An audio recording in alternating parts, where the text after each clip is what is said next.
lower classes, the area of circle is pi r square, but why? The area of circle का जो area होता है हम अक्सर लिखते हैं क्या पाई r स्क्वायर, ओके पाई पर 2 होता है।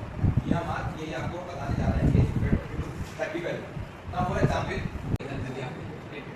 you know that the definition of circle, a figure consists of a set of points which equidistant from a fixed point. This fixed point is known as O, which is known as center of the circle. Like this is the radius of the circle. We can draw a circle with radius r, maybe 500, 400 and so on. अब हमने ये circle बनाया। For example इसी के अंदर में दूसरा circle, ये जो हमारी शेप है, इस शेप को known as circumference of the circle is represented by c, and this is the diameter of the circle. ये सर्कल के पार्ट्स हैं, जो सर्कल बनता है, बीच वाली radius and other this is the circular portion is known as circumference of the circle. For example, I can draw a circle like this, ठीक है, another circle like this and another circle like इस तरह का एक हमें circle मिल जाए. ये circle अगर जब हम इसकी जो रेडियस है, इस रेडियस को ये जो हमने बताया आपको this is the circumference of the circle, it is of the 2 pi r. ये क्यों होता है 2 पाई r? ये जो हमारी रेडियस है इसको मानी 1 2 3 6 टाइम करने के बाद ना थोड़ा सा पोर्शन बच जाता है. तो थोड़ा पोर्शन को हमने मेजर किया तो 0.28 सेंटीमीटर इसको कंबाइन करेंगे, this is known as 6.2 which is equal to 2 pi और इसका कुछ part of the radius that can be written 2.2 r. इसमें इसको हम सर्कमफ्रेंस ऑफ द सर्कल लिखते हैं. अब now we will start the circle. One circle देखते हैं कितना दूसरा सर्कल. फॉर एग्जांपल,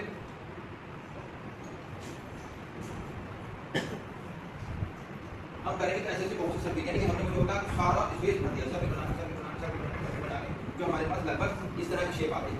छोटा सर्कल बना, फिर और सर्कल, फिर और सर्कल. ऐसे सर्कल को हम क्या कहते हैं जिसका सेंटर सेम होता है. Two or more circle which have common centre is known as concentric circle. ये हमारे पास इस तरह के सर्कल आ रहे हैं शेप. ठीक, अब फॉर एग्जांपल मैं इस सर्कल को ऊपर से कट करूं, यहां से उसके सेंटर तक सीधा से कट दिखा है, यानी ये कितनी रेडियस ऑफ द सर्कल. इसको मैं कट करता हूं, कट करूंगा तो देखिए ये ऐसे सर्कल बना हुआ है. तो मैंने यहां से कट करके सब इसकी रबड़ बिखर जाएंगे. तो ये इस तरह से शेप दे देगा. ये हमारा शेप इस तरह से आ जाएगी. ये शेप ये आगे सेम, यानी कि ये यहां से कट किया तो ये सब दिखा जाएगी. हाइट मेरी हाइट की, ये हाइट बोथ आर सेम, दोनों height same, both are known as circle radius of the circle. Now again हमें एक बात बताइए, ये जितनी रबड़े ये जो हमने रबड़ से बनाई थी, जितना स्पेस दे रही है, रबड़ तो कम नहीं हुई भाई. जब हमने कट के रबड़ को उतनी रही, उन्होंने दूसरी शेप ले ली. दूसरी कौन सी शेप ली? ट्रायंगल की. यानी कि जितनी जगह यहां घेरना है इस पोर्शन सर्कल में, इतनी जगह ये ऊपर कर रही है. मैं ऐसे लेट जाऊं, ठीक है, तो कीजिए क्या घूम जाओ बैठो, मेरा बिल्कुल सेम रहेगा. ठीक है. फॉर एग्जांपल, ये जितनी जगह यहां कोई भी ऑब्जेक्ट जितनी जगह ऑक्यूपाई करता है उसको क्या कहते हैं हम? Area of the circle. तो ये जितनी रबड़े सर्कुलर बना रही है, सर्कुलर पोर्शन बना रही है, उतनी रबड़े कितना बना रही है? रेगुलर. यानी दोनों फिगर का अगर हम देखें तो area of circle is equal to area of. अब हमने दोनों एरिया इक्वल माना तो हाफ बेस क्या है? ये कौन सा था? पूरा बड़ा ये शेप क्या थी? 2 पाई r और ये हाइट कितनी r से मल्टीप्लाई करें दिस कैन बाय दिस आगे पाई स्क्वायर. ट्रायंगल के एरिया से हमने सर्कल का एरिया निकाले, इसलिए अगर हम ये करें तो ये होता है क्योंकि हमने दोनों फिगर इक्वल किए. बच्चा कहता है सर हमको ट्रायंगल का एरिया नहीं आता, हमें तो आता है रेक्टेंगल का एरिया. किसका एरिया आता है? रेक्टेंगल.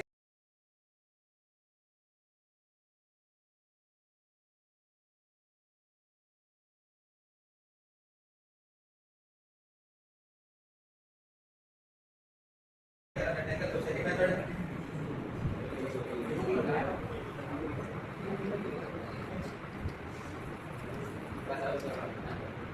फिर हमने वही किया, एक सर्कल ड्रॉ किया और उसके हमने कितने पार्ट डिवाइड कर दिए? हमने डिफरेंट पार्ट डिवाइड. ये सर्कल बनाएंगे, इसको हमने डिफरेंट पार्ट में काट दिया. तो इसके हमने पार्ट निकाल के जोड़े तो इस तरह की फिगर आई. लेकिन छोटा बच्चा बोला हमने ये रेक्टेंगल होते नहीं, रेक्टेंगल तो नहीं लगना है. क्यों? क्योंकि ये कर्व कर रही है. चलो और उसमें काटे थोड़ा, तो हमने इसको और काटा. नेक्स्ट हमने और बहुत नन्हे ऐसे कर दिया कि उसकी बिल्कुल हम प्लस करें तो ये फिगर जो थी क्या, ये जो सर्कल है हमारा, इसमें इस तरह की शेप आ गई. कैसे आ गई? ये क्या चीज है? ये क्या है? जितना एरिया एक इसकी छोटी छोटी लगाई ना, एक सीधी एक ऊपर एक नीचे, एक ऊपर एक नीचे, तो करके हमने क्या किया, हमारा डिजाइन का रेक्टेंगल. यानी हमने इसको किस शेप में बदल दिया? रेक्टेंगल. तो जितनी स्पेस ये ऑक्यूपाई करा, अपने स्पेस ये ऑक्यूपाई करा. फिर हमारा फार्मूला अप्लाई रेक्टेंगल का एरिया किसके इक्वल होगा? Circle area. और रेक्टेंगल का एरिया होता क्या है? L into B. ठीक है, आप देखिए रेक्टेंगल का एरिया होता है हमारे पास लेंथ इनटू ब्रेथ. अब हमें लेंथ क्या है? लेट हुई, ब्रेथ क्या है? खड़ी हुई. ये लेट हुई क्या थी? ये इसका आधा पार्ट ही तो है. ये पूरे का हाफ कितना हो गया? पूरा होगा 2 पाई r. हाफ कितना हो गया? पाई r. और ब्रेथ कितनी है? Radius of the circle. इसको मल्टीप्लाई करेंगे हम, कितना आएगा? Pi. This is the length of the circle, sorry length of the rectangle, this is the breadth of the rectangle. And then after multiply you will get final answer which is area of circle. बताइए कुछ कहना चाहते हैं?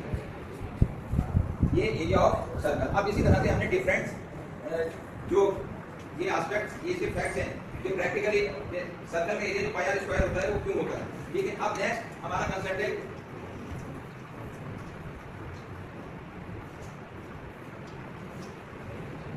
इसके अंदर क्या है हमारे पास पाई आ रहा है, पाई की वैल्यू कितनी होती है। अच्छा हम ये फ्रैक्शन में लिखते हैं या हम कह रहे हैं लाइक 3.14। अब ये 3.14 ये क्यों है, इसका भी एक फैक्ट है। नाउ तो क्या we can draw a circle, हमने सर्कल बनाया, सर्कल ड्रॉ कर दिया। हमने ये सर्कल का डायमीटर, इस डायमीटर को हमने मेजर किया, डायमीटर 1 मीटर के यहाँ गया, 2 मीटर के यहाँ गया, 3 मीटर के यहाँ गया, यहाँ चुन के ये पार्ट व्यवस्था, ये टुकड़ा हमें बच जाता। अब हम देखते हैं 3 तो होगा, यानी कि circumference is equal to 3 plus 3 part हो गए ना इसके डायमीटर के। होता क्या है, डायमीटर और रेडियस का रेशियो होता है, डायमीटर और सर्कल के डायमीटर और सर्कमफ्रेंस का रेशियो। तो ये हमने जब पूरी चीज देखी, तीनों की पार्ट रखा, हमने कहा ये पार्ट कितना हो सकता है, तो हमने पूरे सर्कमफ्रेंस को 7 हिस्सों में बांटा। 1 2 3 4 5 6 7 मतलब ये नाम थोड़ा सा इससे ये इसको नाम थोड़ा सा नन्हा सा कम रहेगा, कम रहेगा। हमने इसको 8 में डिवाइड करते हैं, हमने इसको क्या किया 8 पार्ट में डिवाइड किया। 8 पार्ट में डिवाइड कर थोड़ा सा बढ़ते रहेगा, थोड़ा सा जब 8 पार्ट डिवाइड करते हैं थोड़ा सा बढ़ते रहता है, 7 पार्ट करते हैं थोड़ा सा कम दे रहता है। तो हमने इसको 1/7 पार्ट मान लिया, तो 1/7 पार्ट सॉरी दिस इज हमने पार्ट ये पार्ट दिस इज पार्ट 1/7। अब इसको अगर हम मल्टीप्लाई करेंगे कितना आएगा, सिंपली द 21/22 हमारा ये आता है। ये एक्चुअल वैल्यू नहीं है, ये एप्रोप्रिएट है, ये है हमारा अप्रोक्सीमेट क्यों है, क्योंकि इसको हमने मेजर किया नहीं, इसलिए हमने सर्किल का एरिया निकालते हैं, वो भी अप्रोक्सीमेट होता है, वो बिल्कुल फाइंड नहीं होता है। ठीक है, ये कहने का मतलब इन द सेंस दैट कि आप इसके बेस पर हम बहुत से जो इसमें 2 अननोन वेरिएबल थे, एक अननोन वेरिएबल r और दूसरा अननोन वेरिएबल पाई। पाई को हमने डिफाइन कर दिया कि पाई की वैल्यू 22/7 की होती है। एक टाइप होता है जो पाई को हम पाई डे भी बनाते हैं, पाई का आंसर छुपा हुआ है 314 यानी 14 मार्च को हम पाई डे बनाते हैं। पाई क्या है, पाई एक ग्रीक वर्ड है, जैसे हमारे यहाँ देवनागरी में छोटा बड़ा छोटी बड़ी छोटा वो बड़ा ऐसे करके आता है। ई इसे एक वन में है अल्फा बीटा गामा ऐसे करते सोलवा वर्ड है पाई, यानी जब हम चलते जाएंगे तो ये 16 वर्ड पाई से क्योंकि उन्होंने इसकी इन्होंने उसकी जो इन्वेंशन की थी तो इन्हीं उसी के नाम से पाई चला। अभी पाई को हम कहाँ जगह जगह रिप्रेजेंट करते हैं, कांस्टेंट बनता है। कांस्टेंट क्यों बना, कांस्टेंट इसलिए बना कि ये क्या है, हमने सर्कमफ्रेंस और डायमीटर का रेशियो होता है पाई, सर्कमफ्रेंस और डायमीटर का रेशियो पाई। हमने एक सर्कल इनको दिया, ये वाला सर्कल, एक सर्कल इनको दिया, एक सर्कल इनको दिया, हमने बहुत से सर्कल 35 बचे 35 में हमने ये आपको डिस्ट्रीब्यूट कर दिया और आपसे कहा हमें आप ये गोल जो सर्कमफ्रेंस है वो ले जाएंगे, सर्कुलर पार्ट इसे मेजर कीजिए और इसकी जो डायमीटर है इसको मेजर कीजिए, डायमीटर को मेजर कीजिए। डायमीटर जब मेजर करेंगे क्या सर्कमफ्रेंस रखेंगे 22 के नीचे से बनाएंगे इनका पार्ट। सपोज ये उन्होंने क्या 44/14 इनका पार्ट, उन्होंने क्या कितना ये कर दिया आपने 11/3.5। तो सब जब कर रहे हैं एक कॉमन रेशियो आ रहा है क्या, जिसको कैलकुलेट कर सकते हैं 22/7। अब हम क्वेश्चन को अप्लाई करते हैं तो हम अपनी कैलकुलेशन को इजी करने के लिए जहां जरूरत होती है कोई ऐसी फिगर आ गई जो 7 से डिविजिबल है तो ये वैल्यू रखते हैं, और 7 से डिविजिबल नहीं उसमें हम क्या डेसिमल फॉर्म करते हैं, तो इसकी वैल्यू बहुत डेसिमल के। ठीक है, जैसे how much time will left near about सभी 8 मिनट्स 8 ओके। तो are you getting my point, why area of circle is pi R square. अगर हम आपसे कहें कि area of circle pi R square क्यों होता है तो आप कर देंगे डिफाइन कि हम अगर उसको कट कर देंगे, आप ये दो चीजें क्या है, दो चीजें ये सपोज कि इसकी मेजरमेंट और इसकी मेजरमेंट सेम है और साइज भी सेम है। जब मेजरमेंट सेम होगी तो शेप और साइज दोनों सेम होंगे, जब दोनों सेम होंगे तो एक दूसरे को ओवरलैप कर जाएंगे। ओवरलैप इन द सेंस कि अगर छोटा सा सर्कल बनानी है तो ये इसके पीछे इतना इसको ओवरलैप कर जाएगा, ओवरलैप करेगा तो दिखेगा नहीं कि इसकी रेडियस उसके रेडियस के पीछे वाले की इक्वल है, यानी कि जितना स्पेस ये दिखेगा। अगर मैं दोनों सर्कल में यहाँ जितना पोर्शन ऑक्यूपाई कर रहा हूँ, ऑक्यूपाई कर रहा है इसको यहाँ लाके इसके पीछे से हम तो एक दूसरे को कवर कर देंगे। कवर करने के बाद हमें कुछ दिखेगा नहीं, दिखेगा नहीं तो यानी कि एरिया क्या होता है, कोई भी फिगर जितना अपनी जगह ऑक्यूपाई में बैठ जाऊंगा तो मैं जितना ये मेरी जगह कवर कर रही जमीन पर मेरा एरिया होगा, जितने रूम बन रहा है उतना एरिया होगा। इसलिए कहते हैं तुम्हारे घर का एरिया कितना है, ओपन कितना है, फील्ड कितना है, व्हाटएवर तुम्हारा क्या मतलब कहने में वो हमारी जमीन के लिए एरिया कितना। अब उसको हम कहां से कैसे डिफाइन करें, सर्कुलर पोर्शन है, बात होती है सर्कुलर पोर्शन की। सर्कुलर पोर्शन है तो उसके पर्टिकुलर फॉर्मूला इस्तेमाल होता है जो हमारा है कितना यहाँ जाएगा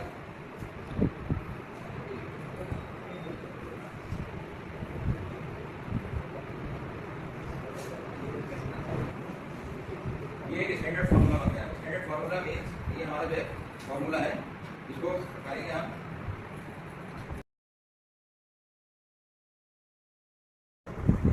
ये टॉपिक आपका स्टॉप